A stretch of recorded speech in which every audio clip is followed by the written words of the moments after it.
Before watching this video, I recommend you subscribe to this channel and activate the notification bell to find out when I upload a new video. Thank you.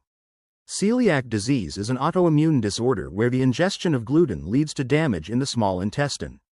This condition affects about 1% of the population worldwide and can cause a wide range of symptoms, such as digestive issues, diarrhea, bloating, and stomach pain. Nutrient deficiencies. Damage to the intestinal lining can hinder nutrient absorption, leading to deficiencies in iron, calcium, and other essential nutrients. Fatigue and malaise. Chronic fatigue and a general feeling of unwellness are common among those with undiagnosed or untreated celiac disease. Diagnosing celiac disease. To confirm a diagnosis of celiac disease, several medical tests are available, including blood tests. These can detect antibodies that indicate an immune response to gluten. Genetic testing. Tests for specific genes associated with celiac disease, such as HLA-DQ2 and HLA-DQ8. Intestinal biopsy. The most definitive test, which involves taking a sample of the small intestine to look for damage. Gluten intolerance. Symptoms and challenges.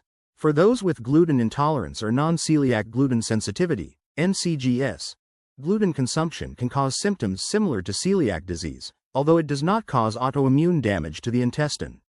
Common symptoms include digestive discomfort, bloating, diarrhea, nausea, and vomiting. Neurological symptoms: headaches and migraines. Fatigue. Persistent tiredness after consuming gluten.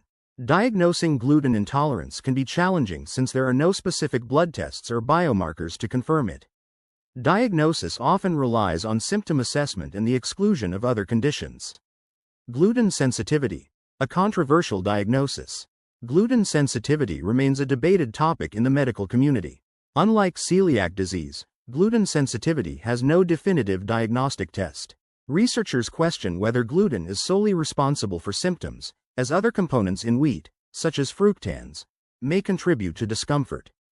Despite the controversy, many individuals report symptom relief when they follow a gluten-free diet, even without a formal diagnosis. The role of a gluten-free diet. For those with celiac disease or gluten intolerance, a gluten-free diet is essential to alleviate symptoms and prevent further health complications.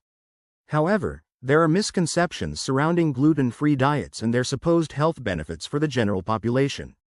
Risks of consuming gluten bread for sensitive individuals. For individuals with celiac disease or gluten intolerance, consuming gluten bread can lead to severe health consequences. Digestive issues. Gluten triggers inflammation in the gut, leading to pain, bloating, and diarrhea. Malnutrition. Continuous gluten exposure in those with celiac disease can damage the small intestine, leading to poor absorption of vital nutrients. Weight loss and weakness. Unintentional weight loss and fatigue are common due to nutrient deficiencies. Intestinal damage. Ongoing exposure can cause irreversible damage to the small intestine, increasing the risk of other autoimmune diseases. Alternatives to gluten bread. For those with gluten sensitivity or celiac disease, the availability of gluten-free bread has made it easier to enjoy baked goods without adverse effects. Gluten-free breads are made from alternative flours, such as rice flour, almond flour, coconut flour, potato flour, quinoa flour,